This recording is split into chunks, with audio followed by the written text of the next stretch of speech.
Ya, musim kemarau kurang airnya. Biasanya sebelumnya di mana Pak dapat air Pak? Saya beli di bawah tangkian ya. Sebelumnya ada penampungan air Pak? Masih hujan itu Pak? Oh ada, saya punya. Tapi airnya udah habis ya? Ya udah habis. Saat musim kemarau ini ya Pak? Ya. Jaya per hari berapa ngabisin air Pak? Sekitar 10 atau 15 ember. 15 ember ya? Ya. Pak, dengan adanya sumbangan air dari Polres sendiri gimana Pak? Sangat terbantu keluarga Pak? Sangat terbantu saya. Harapan ke depan seperti apa harapannya? Mudah-mudahan harapan ke depannya bisa pemerintah menyumbang air yang dibawa dapat ke atas supaya masyarakat di sini bisa menikmati semua. Itu. Ini airnya untuk apa aja Pak biasanya Pak? Ini untuk minum ternak, pakai makan ternak, pakai mandi, pakai cuci itu. Masak juga ya? Ya masak. Oke.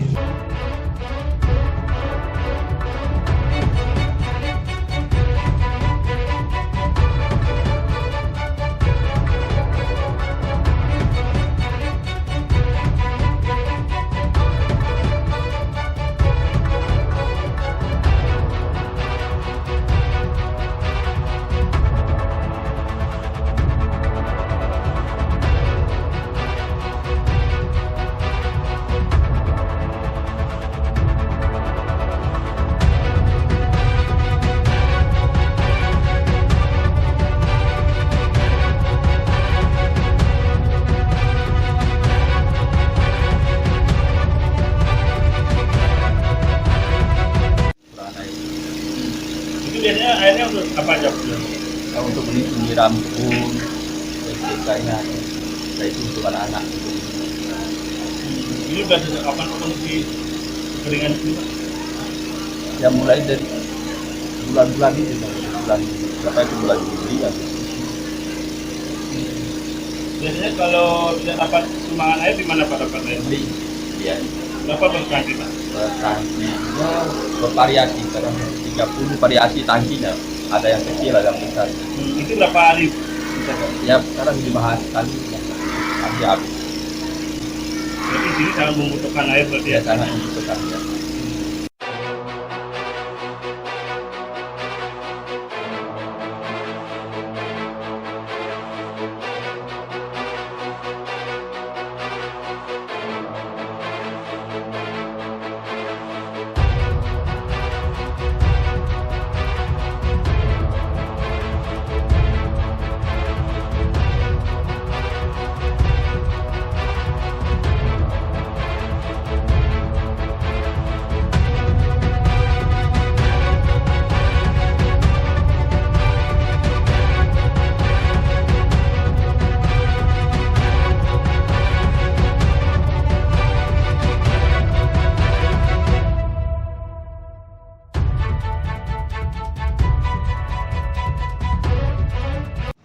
Dan terkait pendistribusian air sendiri seperti apa nih Nan?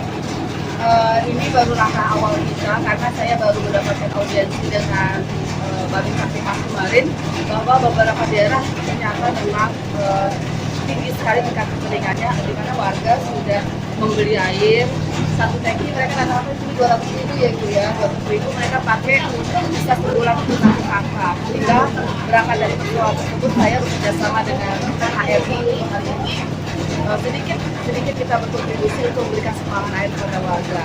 Kelanjutannya kita inginkan PHRI maupun seluruh pemerintah yang lainnya bisa bekerja sama dengan kita dan memberikan bantuan secara intensif kepada warga. Jadi di sini memang di daerah Gutung memang kekeringan ya seperti tahun ini. Ini daerah yang paling kering ya, yang paling kering dan bahkan karena musim kemarau yang berkepanjangan di sini memang daerah yang sangat-sangat kering dan mereka jarang untuk mengambil airnya lebih dari 2 kilo ke Segara. Jadi ya 6 kilo ke Segara mereka harus berjalan kaki. Itu pun mereka lakukan tidak bisa setiap hari. Bahkan mereka hanya untuk mandi aja ke Segara, betul ya. Ini untuk minum dan untuk peternak mereka. Mudah-mudahan pemerintah daerah Karangasem banyak yang berkontribusi membantu masyarakat khususnya di daerah Batu. Nah, nantinya untuk kedepannya posisi dia siapa Bu langkahnya ke depan dari pihak kepolisian? Nanti kita tetap bekerja sama dengan PHRI, kemudian dengan kita coba mengaudiensi pemerintah daerah juga, dan nanti yang kita kedepankan adalah Polsek dan Babin Kamtipmas yang bisa mengkomunikasikan secara terjadwal nantinya. Mudah-mudahan banyak yang akan mau membantu kita, bisa membantu warga masyarakat kita yang memang dilanda kekeringan yang luar biasa saat ini. Ya.